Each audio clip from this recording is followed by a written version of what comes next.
Thanks so much. Again, my name's Keegan Kuhn. Really appreciative of the invitation to come here and speak today. How many people here have seen the film Cowspiracy? It's a good number. For those who haven't, what I'm going to do is play just the trailer for you. It gives you a little bit of a background of the film. Do you think there should be any concern of us making this documentary? Of course. If you don't realize right now that you're putting your neck on the chopping block,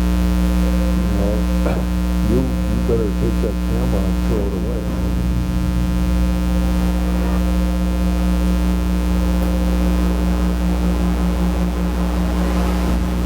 It's an environmental disaster that's being ignored by the very people who should be championing.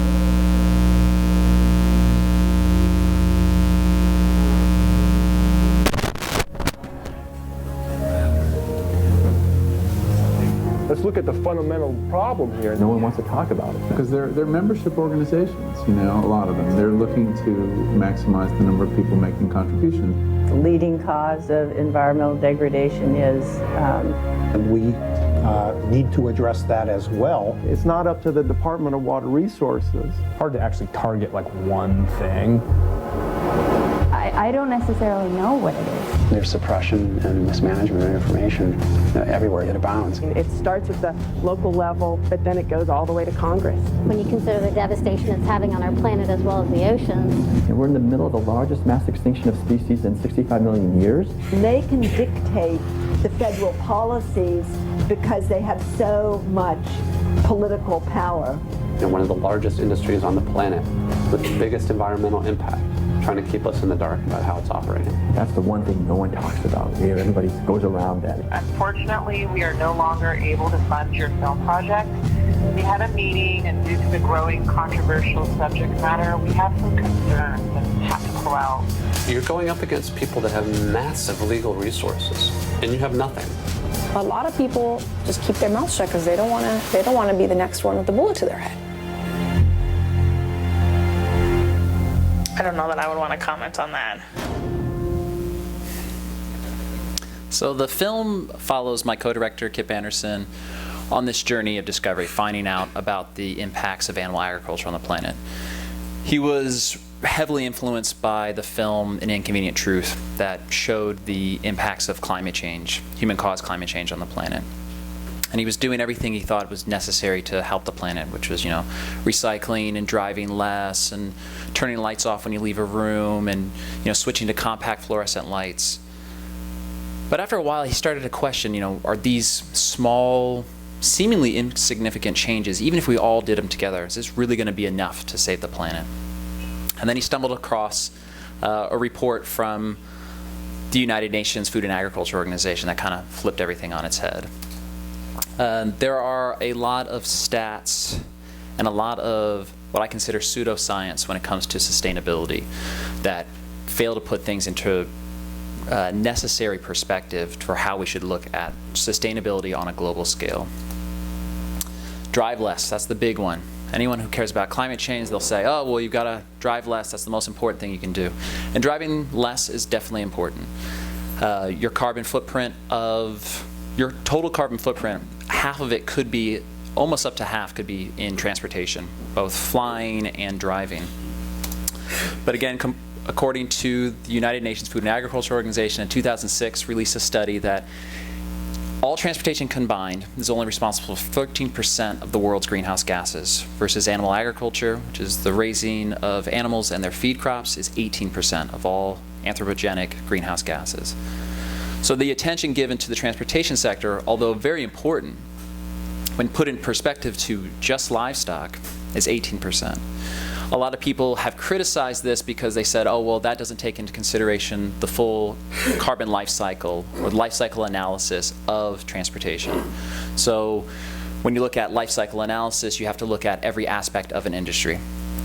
The FAO, their analysis was based on just tailpipe emissions, not taking into consideration all the other aspects that go into the transportation industry, where the 18% for greenhouse gases for livestock is The livestock produce greenhouse gases themselves, both through digestion, through waste, but it's also the gases that come from growing the feed crops, from the nitrogen that is used on those feed crops, the transportation of those feed crops, the refrigeration, and on, the entire life cycle of that product. That 18%, even though it was challenged, still for many is considered conservative.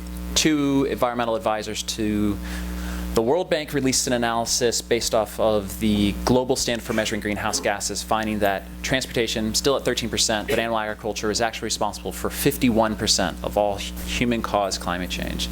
And this 51% is dramatically larger than the 18% because they properly measured methane gas. Methane gas was commonly considered 25 times more potent of a greenhouse gas, as 25 times the global warming potential of carbon dioxide over a 100-year time frame. But methane gas is a very short-lived, intense gas, so measured over a 20-year time frame, it has the global warming potential 86 times that of carbon dioxide, which is really important for us to consider when we look at greenhouse gases and this focus on carbon dioxide. Carbon dioxide is a long-lived gas. Even if we stopped all fossil fuel use today, we wouldn't see a mark in our climate for at least 100 years because it has it stays in our atmosphere about 200 years, where methane, has a lifespan of about 25 years. So if we stop producing methane, and animal agriculture is the largest producer of methane on the planet, we will see immediate impacts on our climate within 10, 15, 20 years. The other aspect of it is that they took into consideration respiration, which for a lot of climate scientists would say that you can't take in respiration for the impacts of climate change because respiration is it's a neutral, because the amount of carbon you're producing with respiration is equal to the amount of carbon that you're consuming versus that's being stored in your cells. The reality is, though, we are exceeding the Earth's biocapacity by a magnitude of 7, and some scientists have even said 11. So we actually have more animals on the planet than the planet ever could naturally sustain. And so for that reason, you have to take in consideration the fact that the atmosphere and the biosphere cannot reclaim that carbon that is being released in the atmosphere through respiration. I don't want to get super dense on all of this stuff.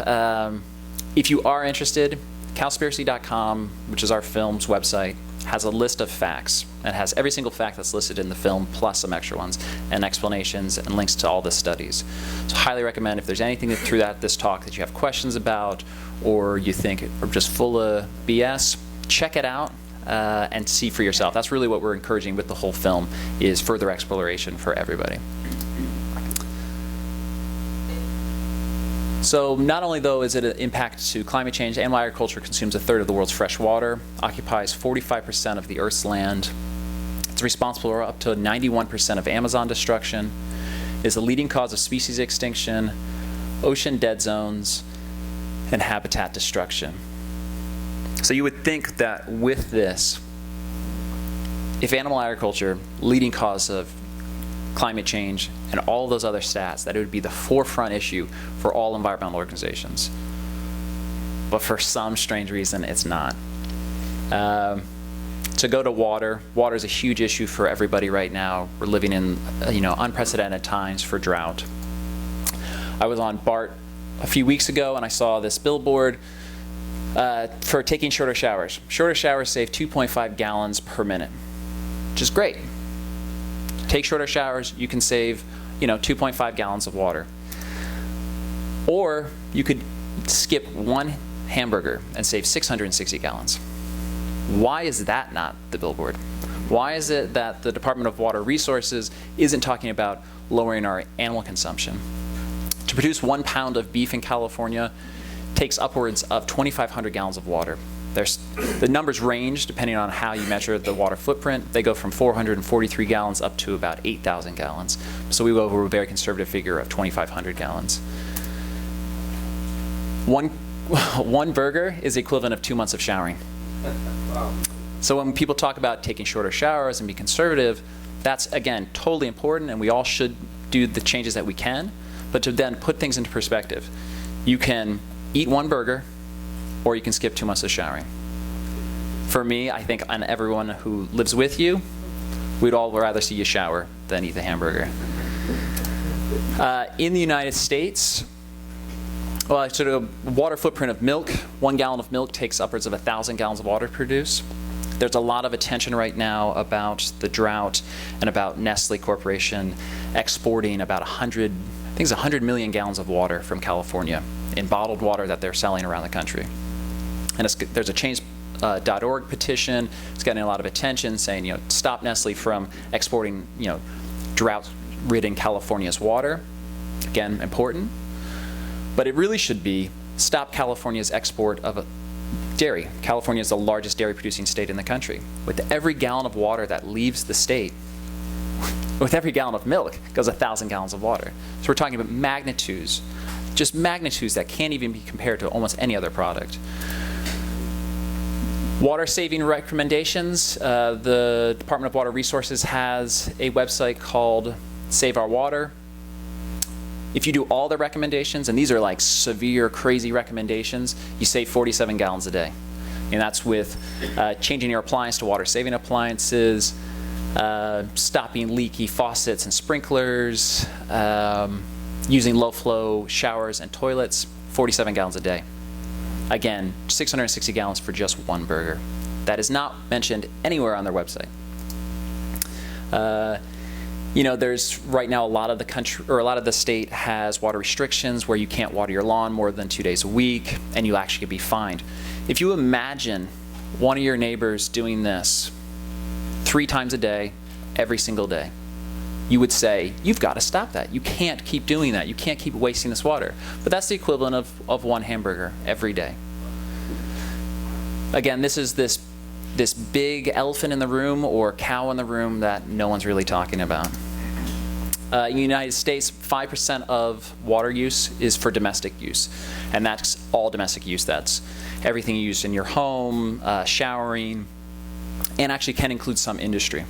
Versus 55% of all water consumed in the United States is for animal agriculture. And the reason why animal agriculture has such a large water footprint is the fact that the animals drink a lot of water to begin with. A cow drinks 30 to 40 gallons a day. But it's really the feed that they eat. A dairy cow eats 150 pounds of grain every day, and that grain has to be grown. So you have to look at the water that goes into that grain grown. And again, we're looking at the largest water withdrawals from aquifers and from rivers is for animal agriculture.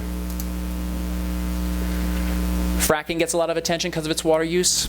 Fracking uses about 100 billion gallons of water every year in the United States, versus animal agriculture uses 34 trillion gallons of water. These are very conservative figures for animal agriculture. That figure actually goes all the way up to about 76 trillion gallons of water.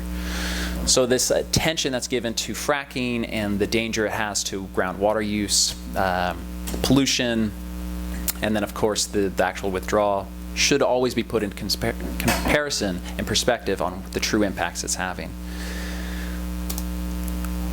A lot of people would say, though, that's just factory farming. Actually, before I even go into this, if anyone's paying attention to the news with the drought, there's a lot of attention put on almonds. And people say, oh, we've got to stop almonds. Almonds use a huge amount of water. And almonds do. Almonds use a lot of water in California. California produces, I think it's somewhere in the range of 90% of the world's almonds. So 90% of the world's almond crop come out of California, out of the Central Valley.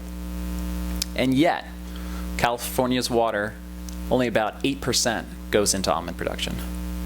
There is another crop, though, that consumes more than any other more than any other crop, and is not consumed by human beings, and that's alfalfa.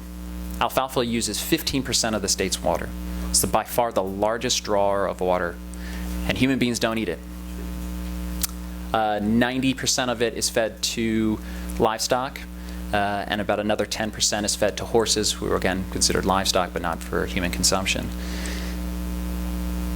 The reason why we're not talking about beef, and every time the drought comes up and they show pictures of almonds and not cattle farms, is still very shocking to me. How is that possible, that we're avoiding the largest issue? But even beyond that, California right now is exporting 100 billion gallons of water every year to Asia in the form of alfalfa to feed livestock there. So because of the exploding dairy consumption in China in particular, and in Japan and in Korea, they can't grow enough alfalfa to meet the animals' feed demands, and so they're importing from California. Again, why aren't we talking about California's in a drought, we're exporting 100 billion gallons of water to feed livestock in another country? Doesn't make any sense.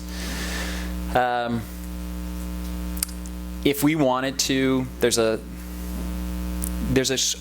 important distinction to make between a lack of water and a lack of rainfall.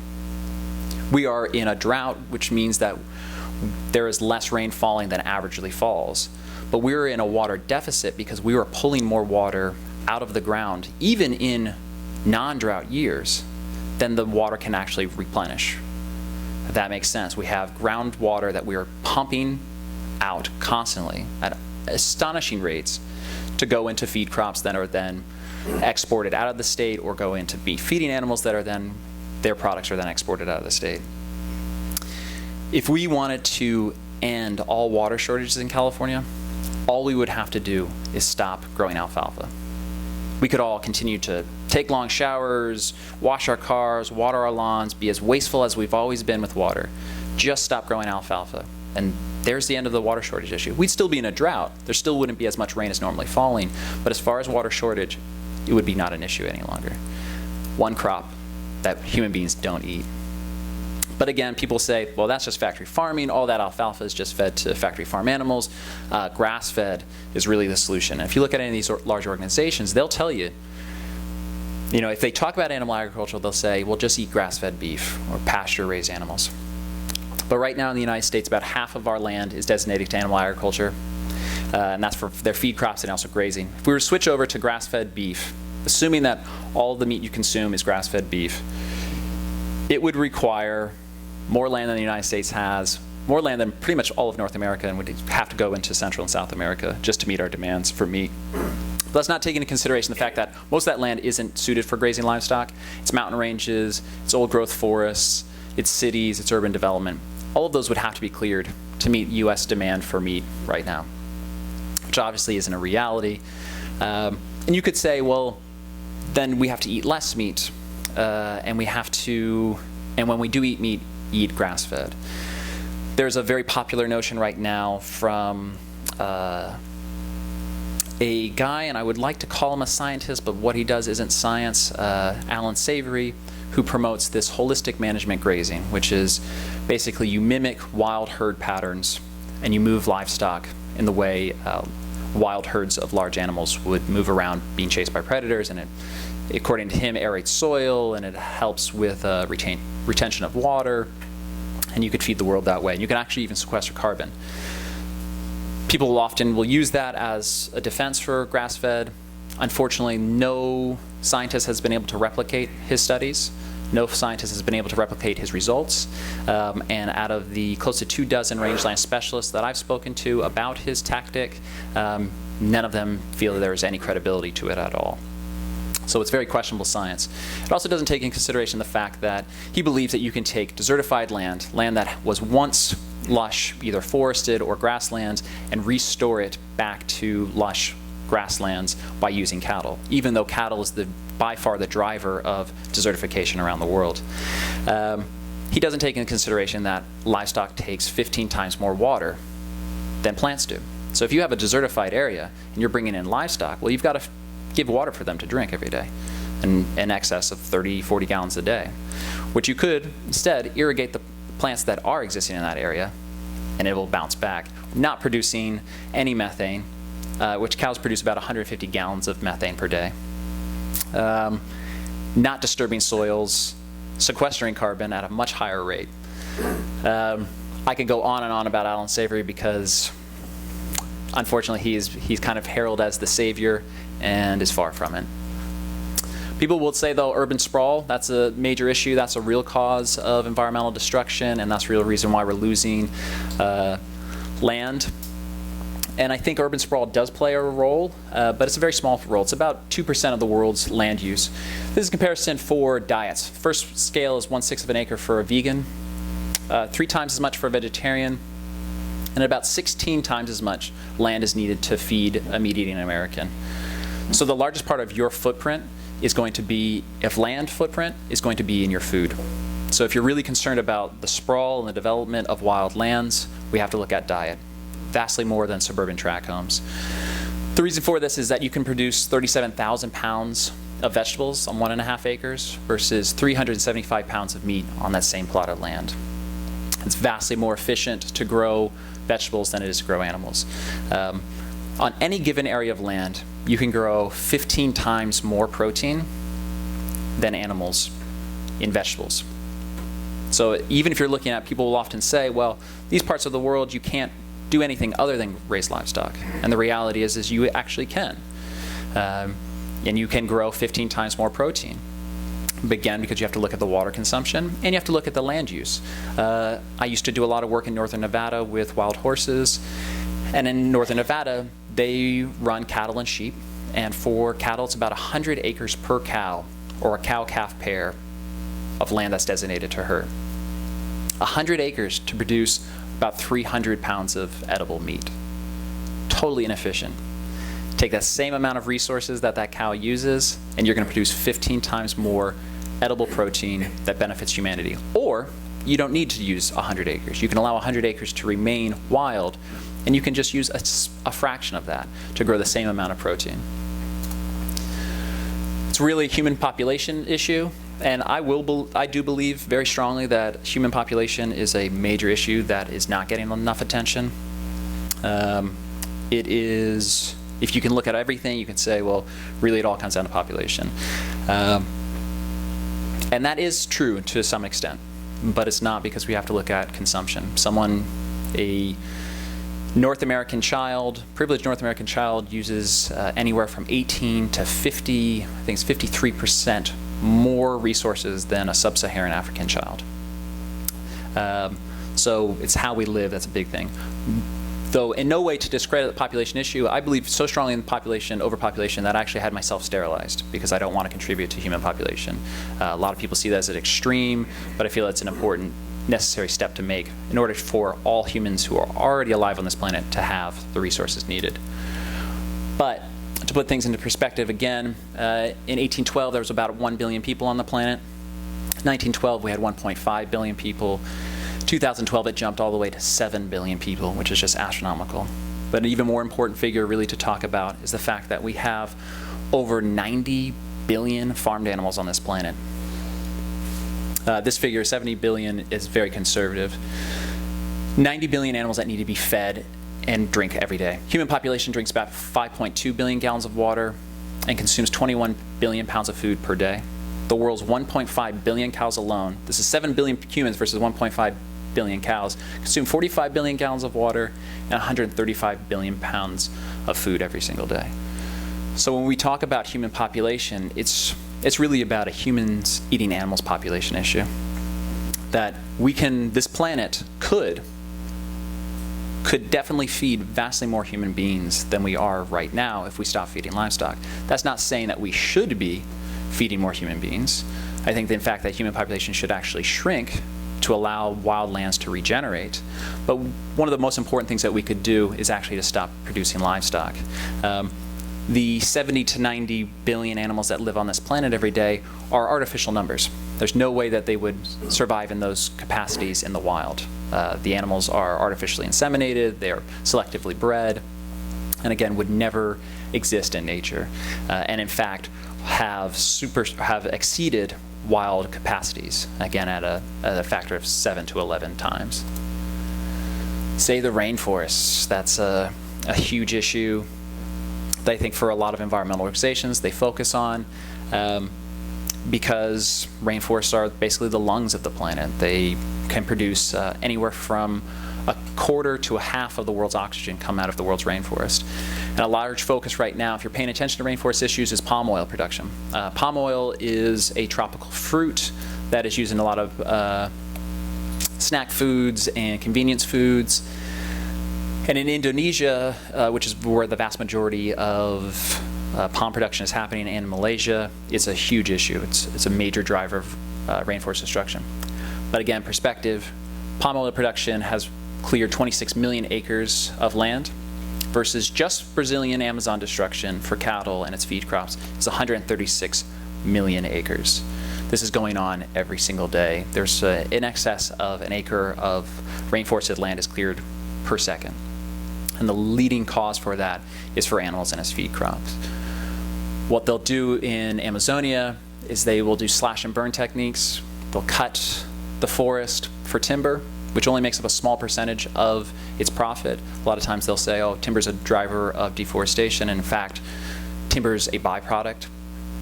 The main reason for it is to graze livestock. So they'll either cut and remove timber, or they'll just set the forest on fire to run livestock. Because tropical soils have very low organic levels, they don't sustain very well for grazing. So what they end up doing is they replace once grazed land, usually after about 2 seasons, with chemical GMO corn and soybean.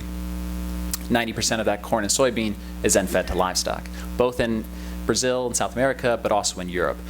So the primary driver of rainforest destruction in South America is for both meat consumption in South America, but also in Europe. I don't know the exact figures, but it is I believe it's in excess of about 30% of the grain grown in Brazil is exported to feed livestock in Europe. And the United States. The United States actually does import grain and beef from Brazil. Brazil used to be the largest beef exporter in the world, is now been surpassed by India, sadly. So why don't environmental organizations talk about this? You know, this is such a massive issue. You know, and this is just the tip of the iceberg. This is such a huge issue, and yet gets virtually no attention. I think there's a lot of different reasons why environmental organizations don't talk about it. One of the big reasons is this guy. Howard Lyman is a 4th-generation cattle rancher who got out of the industry and now works tirelessly to try and put an end to it and raise awareness about livestock industry because of the impacts it has on the planet, on human health, and on the environment, or on the animals. But Howard Lyman was in a unprecedented case where he went on the Oprah Winfrey Show in the 1990s and talked about mad cow disease. And Oprah Winfrey made a statement, something to the effect of, "I'll never touch a hamburger again." And she and Howard Lyman were sued by a group of Texas cattlemen who sued them for food disparagement, which is you can't say anything that you know to be false against a perishable commodity. It's just an unbelievable law. It took them about 5 years and several $100,000 to fight this case, but they were eventually found innocent. But what it did is it sent a shockwave through a lot of journalists, where they'll say, if Oprah Winfrey was sued and had to fight it, there's no way I'm going to talk about this issue. There's no way I'm going to risk my organization, or I'm going to risk my career to go out and talk negatively about this industry. The food disparagement laws still exist, are still a major issue, but there are even worse issues right now. Journalist Will Potter has written about this extensively in his book, Green is the New Red. There's a law called the Animal Enterprise Terrorism Act. And the Animal Enterprise Terrorism Act was passed after September 11th. And what it says is anyone who disrupts the business of an animal enterprise is committing an act of terrorism. Right? Whoa. So to organize a protest could potentially disrupt the business of an animal enterprise. But it could be even as far as being vegetarian. You're disrupting the business of an animal enterprise because you're removing profits from their corporation. You could be labeled a terrorist. These are just, it's so draconian, 1984 doublespeak. People who, you rescue one animal from a laboratory or from a farm, you're a domestic terrorist. And it comes with the same sort of prison sentences, 10, 15-year prison sentences. Unbelievable. How could this happen? And it's because this industry has massive impact, massive pull on the U.S. government. The animal agricultural lobby groups, contribute heavily to campaign finances, and so they can literally write these laws. There's the ALEC, the American Legislation Exchange Council, who drafts these laws, with corporations and then present it to lawmakers. And so the Animal Enterprise Terrorism Act, which Will Potter writes about extensively, was basically passed in the middle of the night. I think there was about 13 representatives who signed off on it and is law. Beyond that, though, there are Gag Laws that have come up, which are now in California, luckily struck it down, but in I think about 15 states, it's now illegal to film any sort of animal enterprise without the written consent of the property owner. So for example, if you're standing on a public road and you're filming a factory farm in Utah or North Carolina or Kansas, you are breaking the law. In fact, a National Geographic photographer taking aerial photos of a feedlot in Kansas, when he landed, was arrested for violating these Gag Laws. How could a law like that be beneficial for consumers? It doesn't. It doesn't benefit consumers in any way to have how our food is produced hidden. It only benefits the producers. Luckily, these laws are being challenged, but this could be some of the reasons why these organizations don't talk about this issue. But I think another issue, and I'm sure some of you all have felt it, is that it's an uncomfortable topic. Talking about diet doesn't make people feel real good inside for some reason, particularly when we start talking about lowering or decreasing or eliminating our meat consumption. It brings up a lot of different emotions, and I can appreciate that because, I wasn't born the way I am today. But I think it's an important thing for us to do is to, even as uncomfortable as it is, to look at our diet, look at our impacts on the planet, and that our personal choices have. True solutions that these organizations could promote is adopt a vegan lifestyle, educating the educators, and demand change. A vegan lifestyle is by far the most important thing you can do for the planet, other than not having children, in my opinion. Because even if you're vegan and you have kids, and this is not to denigrate, my mother has many kids and I love her, and it's not to denigrate mothers and fathers, but it is to seriously and honestly look at our impacts. That even if you're vegan and you raise vegan children, you're still going to be having a large impact on the planet because it goes on forever. But adopting a vegan lifestyle has dramatic impacts on your carbon footprint and your lifestyle. Every single day by going vegan, you save upwards of 1,100 gallons of water, 45 pounds of grain, 30 square feet of forested land, 20 pounds of CO2 equivalent, and one animal's life. It's every single day. There's no other lifestyle choice that comes anywhere even close to that. Drive less, great. It only really affects climate change. Turn the water off when you brush your teeth, that's great. It only really affects water consumption. Recycle, all these things, they really are only one part of the problem, where animal consumption affects virtually every single environmental ill. There are amazing companies coming out. Ethan Brown's company, Beyond Meat, is a phenomenal plant-based meat company that's creating vegetable meat analogs. Phenomenal product that is supported by Bill Gates and Biz Stone. Really revolutionizing how we produce food much more sustainably. There's the Bay Area-based Hampton Creek Foods that produces Beyond Eggs and Just Mayo.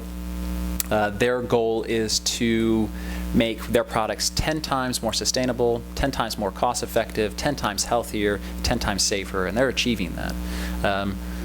Their products don't have the risk of salmonella. Their products don't have the risk of heart disease associated with animal consumption, on and on and on. And so they're also supported by Bill Gates and the richest man in Asia, Ching, I believe his last name is. Huge corporations that are looking to potentially shake up the food industry, and I feel very, very positive. Again, at cowspiracy.com, there's a ton of information. This is really just the tip. Really recommend people watch the film. You can watch the film on our website. There's a whole resource guide there. Really recommend people check it out. I want to give at least 25-30 minutes to do Q&A because it tends to bring up a lot of questions. So we'll just go ahead and start, and then Martin's going to bring around the mic, so if you just raise your hand. Keegan, I heard that Cowspiracy was going to be shown this afternoon at a film festival. Yeah. So thank you for I just wanted to bring that to everyone's attention. Yeah, thank you. So there is the Animal Film Festival in Cupertino. This afternoon is showing Cowspiracy. So if you want to see the film today, definitely go over and check it out. They're going to be playing a number of really powerful, great films, and I highly recommend people do that. While still on that topic and with resources, Truth or Drought is a group of activists who are doing a lot in California addressing the issue of animal consumption and drought. Really highly recommend you all check out truthordrought.com and the leaflets that are on the table back here. So, could you say something about the comparison of growing meat with cattle, goats, whatever, versus dairy food, including goats? Yeah, so as far as land use, goats require a lot less. I mean, if that's what you're looking for, a comparison for animals. I mean, so. Between dairy products and. Oh, versus meat. Yeah, so dairy is actually one of the most intensive products you can eat because lactating animals require more water and more feed to produce the milk themselves. A dairy cow consumes about 150 pounds of feed per day, versus a cow who, for beef, is going to consume somewhere around 60 or even less pounds of feed per day. So the feed conversion ratio is much higher in dairy products.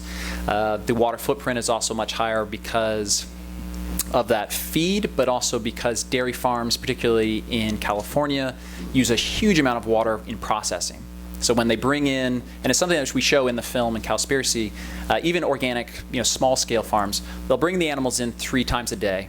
They'll walk them through the chutes where they're milked, and then they're fed, and then they flush the entire system out to keep it clean with literally millions of gallons of water. California's dairy farms, just in the processing, I can't remember the number off the top of my head, it's on our website, but is in somewhere in the range of 100 million gallons a day is used in California dairy processing. So dairy, as far as environmental footprint, is much worse than meat. And then when it comes to different species, goats have a lower yield per calorie input. So cows produce a lot more milk for how much food they eat. Goats aren't as efficient. And then goats, because goats can be grazed on much more degraded land, actually speed up the degradation of land. So you'll often see goats on almost barren hillsides. And it's really the worst thing that people should be doing. Goat milk is often touted as a more sustainable option because, we don't need such good pasture to raise goats. And it's the complete opposite. We should, if we have degraded land, get the animals off of it. And then meat has, there's a very, very clear hierarchy with the environmental footprint of different types of meat. Beef is by far the most environmentally damaging, but if you look at just from a greenhouse gas perspective, sheep production is the worst for climate change. Sheep produce more greenhouse gases per pound of meat than any other product. And then they go down from there as far as pigs don't produce a tremendous amount of methane, but they do produce a lot of nitrous oxide. Nitrous oxide is a gas that is 296 times more destructive of a greenhouse gas than CO2. So pigs are a huge problem that we should really avoid pork products.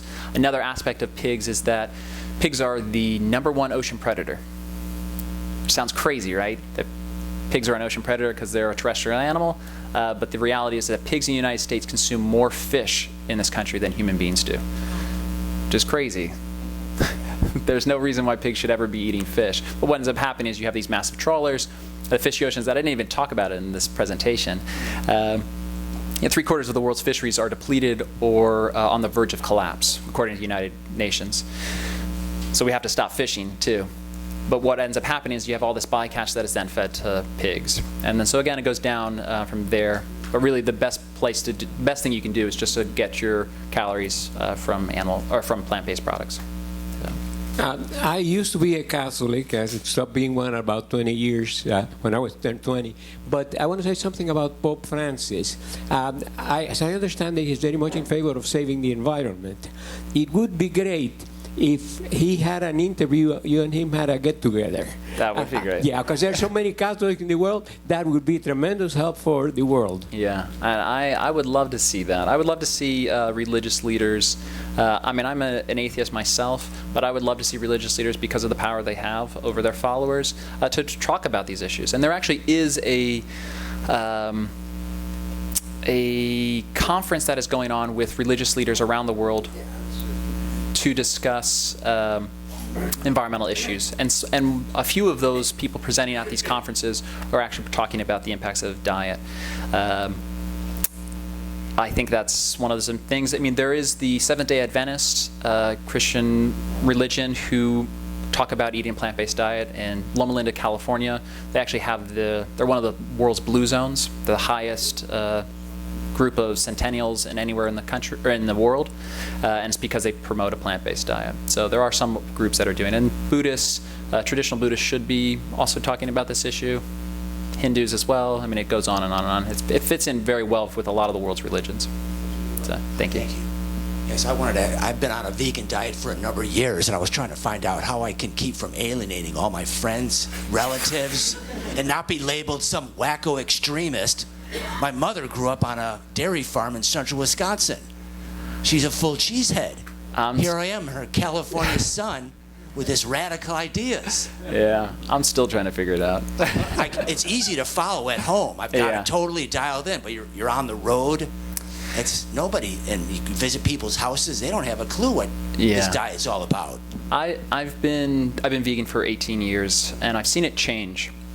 Where, had to spend a lot of time discussing what is veganism, what is eating plant-based. Things are getting easier. People are, becoming more aware. I travel a lot, and we were just in rural, backwoods North Carolina, and even at their local grocery store, they had 2 different types of almond milks and even vegan cheese, which I thought was amazing. So things are changing. I think one of the best ways to not alienate people when you talk about this issue is don't talk when people are eating. And to not be emotionally attached to outcomes. I give these presentations and I talk. I mean, this is basically all I do is make films about the issues of animal agriculture, and not to be emotionally attached to the outcomes of the viewers. If people come away from a talk or come away from a film being inspired to make dietary changes, that's great, but I'm not going to be emotionally connected to it one way or another. And that makes my life easier. And I think it also makes things easier too. Everyone's on their own path, everyone's on their own journey, and just to be as compassionate and kind as possible. That's what I try to do. I don't necessarily always succeed at that, but I try. Is there another question? Yeah. Hi, thanks for a great talk. I was just curious, have you faced any backlash from the industry? Yeah, so since when the film premiered last summer, we did a whole West Coast tour, and the week that we were on tour, beefmagazine.com, which I guess is one of the industry's big publications, did a whole write-up of the film, and it was titled something to the extent of why ranchers should be concerned about the documentary Cowspiracy. And they said, hey, look, this film's coming out, it's presenting all this information, you should have your facts ready to combat it. And so they listed out, they said, yeah, they say it takes this much water to produce a pound of beef, but it takes 700 gallons of water to produce a cotton t-shirt, which is true. We don't eat cotton t-shirts 3 times a day. It takes, 2,000 gallons of water to produce a car, true. We don't eat cars every single day. So their comparisons were mute at best. As far as repression, we haven't. And I think if the industry is smart, they won't touch us because it'll only draw more attention to the issue. But we will see what happens. There's definitely part of myself and my co-director Kip Anderson went through concern while we were working on the film. Should we continue down this path? We're definitely putting ourselves in harm's way by talking about this issue, both legally and then also just the backlash from this industry, because it is a very powerful industry. But the reality is that if we don't talk about this issue, we're all dead. There's no planet left for us to live on. I mean, right now we're living in the largest mass extinction the planet has ever seen. 65 million years ago, the KT extinction, when all the dinosaurs died. Right now we're at a larger mass extinction.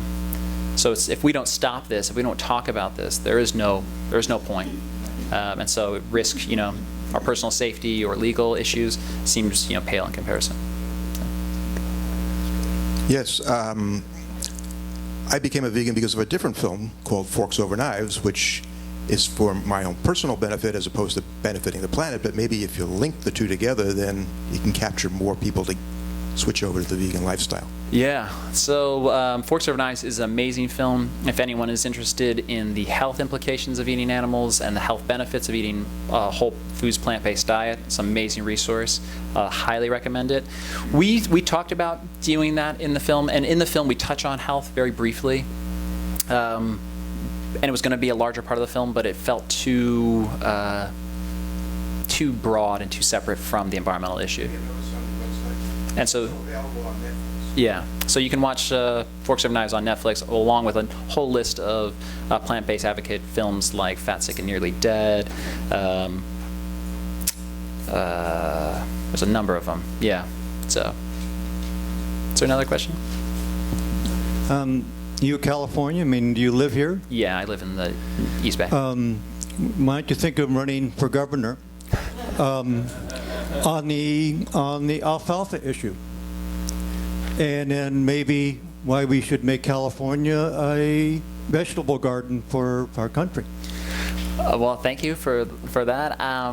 I don't think I'd be well suited for any sort of government position, but we started a letter writing campaign to Governor Brown to talk about alfalfa. We had a petition online, and I think it got somewhere 40,000 people signed this petition to address alfalfa, because it's not being addressed. The water restrictions that are being made against Californians don't affect alfalfa farmers. They don't affect farmers really in general.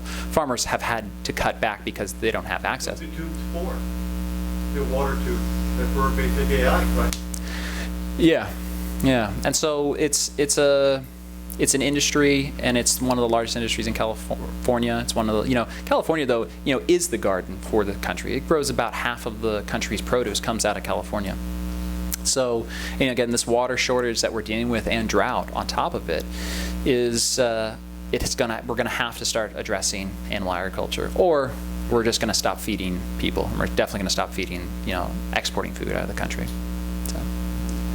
Hi there. Is this on? Yeah. Great film. Thank you so much for producing it. I actually first saw it at Stanford. Some group at the law school promoted it. My question is there anything happening in the K through 12 area where the film is being shown and maybe impacting people of those ages? Yeah, so and thank you for that. It's been a long time coming, but we're releasing a educational cut of the film. So it'll be a 50-minute version of the film used for schools, because we've had a lot of requests from educators from around the world. So that'll come hopefully in the next month or so. I've been saying that for about 6 months though. And it'll come with a study guide and will be hopefully used in schools to talk about the issue. But it is one of those touchy things, because when you start talking about dietary changes with children and not their parents present, there's often backlash, and so teachers and educators will often get backlash. Hurricane blowback. Yeah, exactly. Yeah. But it's coming. I mean, we've had Cowspiracy translated into 18 languages, so we're using it as much as possible for a global issue, because this isn't just a United States issue. Just trying to get the film out to as many people as possible. Yes, thank you very much for mentioning the population problem. A lot of people in the green movement don't mention that, and I personally, my opinion is that it's even more important than the vegetarian issue. And I was wondering if in the future that, because I'm like you, I got a vasectomy in large part because I felt that the overpopulation problem was serious. In the future, are you thinking about films about the overpopulation problem specifically, or what other films are you thinking about doing? Yeah, definitely. I've been wanting to make a film on human population issues for a long time, and it's just figuring out the resources to make that film, because I think it is a massive issue that needs to be addressed. My co-director Kip and I are working on another film right now. Fortunately, can't talk about it, but that should be announced hopefully in the next couple of months.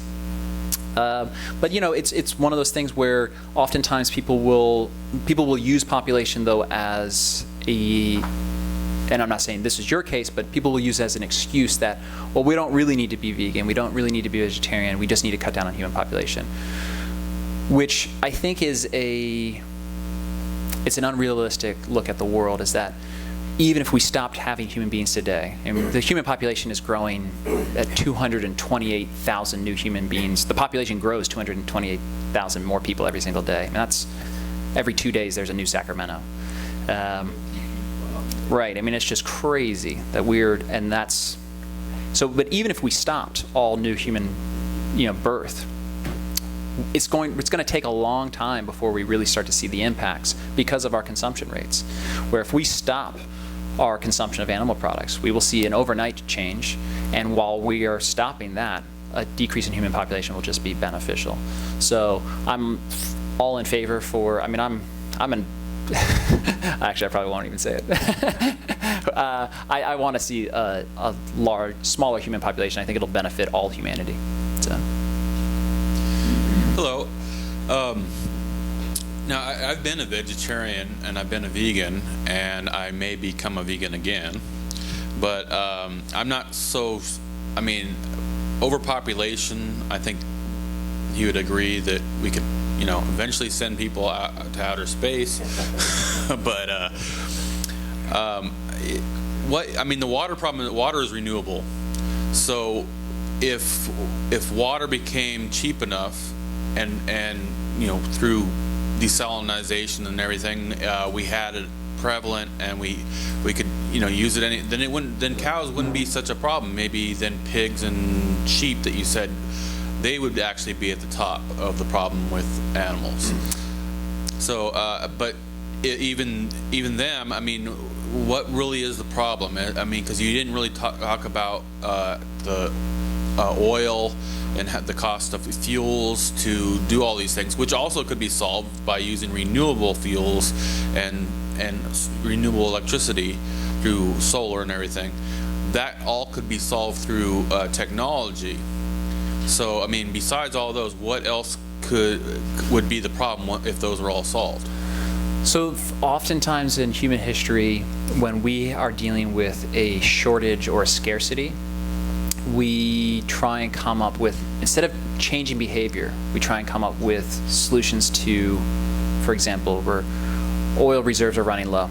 So then we create these new technology called fracking, and we figure out new ways to get oil out of the ground, fossil fuels out of the ground, which are extremely detrimental to the environment. We don't need to be pumping more water out of the ground. We don't need desalination, which has huge environmental impacts. I mean, the large desalination plant that's being built in Southern California, they're trying to figure out what to do with all of the salt sludge. So when you desalinate water, you have this massive amount of minerals and salt. So what they've been doing is they pump it back down into the lower ocean, which completely disrupts the ecosystems there. There's talk of I think they call it limitless water, which is the geologic water, meaning that it's not active part of the rain cycle, that it's water that's been stored in rocks for 200 million years, pumping that out. Well, pumping billions of gallons of water that's been stored in under the Earth's surface is going to introduce more water into the atmosphere that we don't need. Sea levels are already rising. I mean, they say right now, if we just pumped all of the world's aquifers dry, which you're pumping, the Ungala aquifer, which is the largest aquifer in North America, one of the largest in the world, is dropping at a rate of, I think, about 6 feet per year, mostly for feed production. That water is not going back to that aquifer, it's going into our atmosphere. And if we pumped all the world's aquifers dry, we would see global sea levels rise by over a foot. When you look at most of the world's population lives at sea level, it would be detrimental. So I don't think that science is going to get us out of this, because it's just going to produce more problems. I think really what's going to have to be is just a hard look at consumption rates. And I think to your question though, is the real issue is consumption, is overconsumption. And whether it's the overconsumption of fossil fuels, the overconsumption of animal products, or the overconsumption of any other resource, that's really what we should be looking at.